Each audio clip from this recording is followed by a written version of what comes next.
to this explainer where we are taking a deep dive into the blueprint of Shapen Up Niagara. We're going to look at the truly remarkable story of how one small, volunteer-led act of kindness in Welland, Ontario didn't just fade away as a nice, fleeting gesture. Instead, it evolved into this highly sophisticated blueprint for a self-sustaining social enterprise. Today, we'll unpack exactly how this entirely volunteer-run initiative operates, how they plan to fund their massive mission, and, absolutely crucially, how their ultimate goal is to transform neglected urban spaces while simultaneously restoring marginalized lives. You know, every major community movement usually starts with a tiny spark.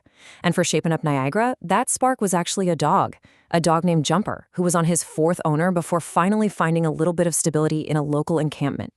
A volunteer simply walked up and asked, "Do you need any dog food?" That single, neighborly question was the real catalyst. It immediately peeled back the curtain on a deeply hidden local struggle, one that traditional municipal systems just weren't catching. It brought the daily reality of vulnerable folks living right in their own community into sharp focus. It highlighted a heartbreaking dilemma. Because of financial hardship, these folks are often forced into an impossible choice: either surrender a beloved pet or remain in an unsafe encampment. For so many unhoused individuals, pets aren't luxuries. They are absolutely essential emotional support for things like severe anxiety and PTSD.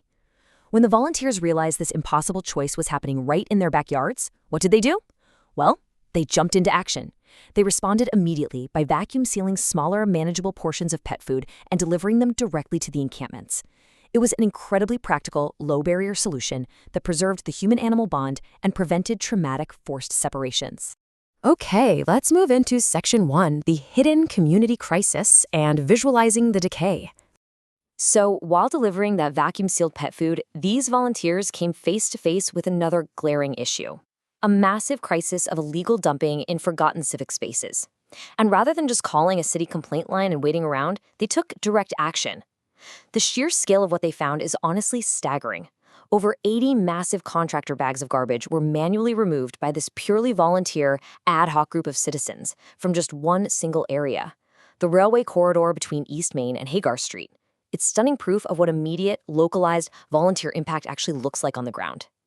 That brings us to Section 2, empowering the emerging worker and rebuilding forgotten spaces.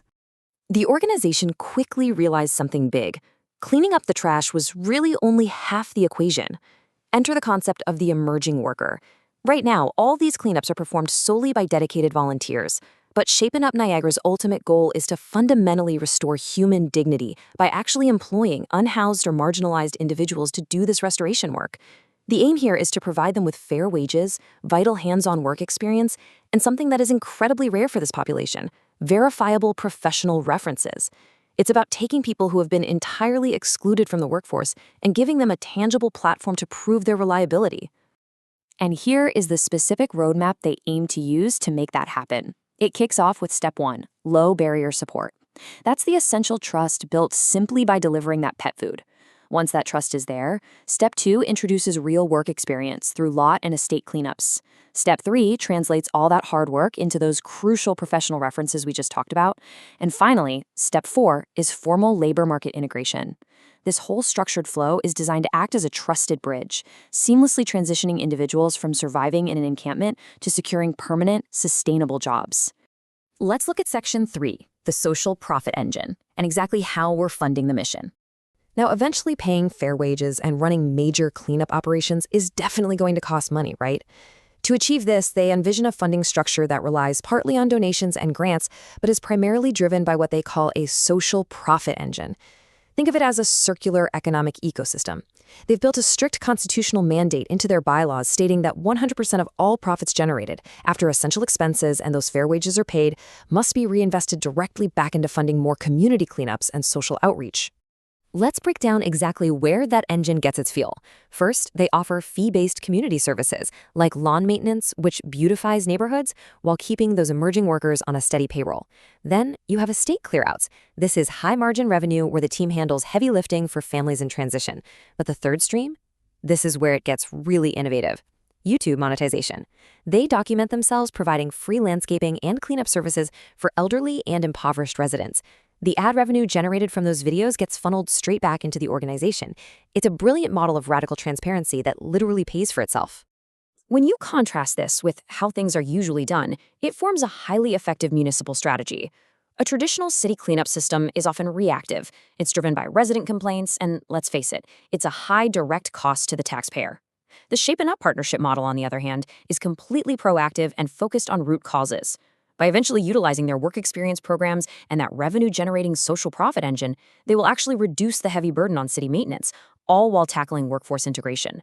Honestly, it's a massive win-win for city councils. Which leads us directly into Section 4, building a sustainable future and bridging the gap. At this exact moment, Shapen Up Niagara is an incredibly agile, volunteer-led group, but they are in the active process of incorporating as a formal, registered nonprofit so they can hit these long-term targets. To cross that finish line, they do have some essential needs. They need transitional bridge funding to cover those rapidly accumulating dump and disposal fees. They're seeking surplus tool donations and secure storage space. And this is exactly where proposed partnerships with groups like the Niagara Regional Labor Council becomes so vital. Finally, they need a city partner to provide administrative sponsorship, which would unlock the larger provincial grants they need to scale up their impact. Before we wrap up, I want to bring all this macro-level economic strategy right back down to the human level. Take a look at this quote. This is the core philosophy that drives every single action Shapen Up Niagara takes. One small act of kindness can change everything. Because at the end of the day, hauling out 80 bags of garbage or mowing a lawn isn't just about landscaping, is it? It's quite literally about restoring faith in our neighbors and proving that forgotten people and forgotten spaces still hold immense value.